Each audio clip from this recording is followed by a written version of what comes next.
খাবার জন্য দাঁত দিয়ে দিলাম, তুমি থাকার জন্য মাটিকে বিছনা বানিয়ে দিলাম, আসমানকে ছায়া বানিয়ে দিলাম।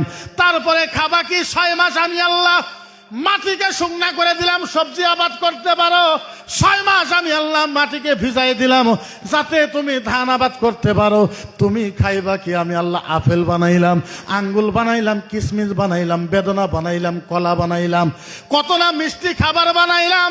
তোমার জন্য গরু দিয়ে দিলাম, দুধ দিয়ে দিলাম, তোমার জন্য বোয়াল মাছ হালাল করে দিলাম, মুরগি হালাল করে দিলাম, মাগুর মাছ হালাল করে দিলাম, বাইগর মাছ হালাল করে দিলাম। আমি আল্লাহ তোমারে এত খাতির করার পর তুমি আমি আল্লাহকে ভুলে যাবা, আমি আল্লাহ এইটা কোনোদিন ভাবি না। আল্লাহ বলে তুমি আমারে ভুলে দিবা।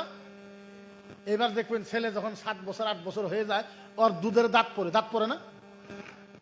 কথা কই না, দুধের দাঁত পড়ে না?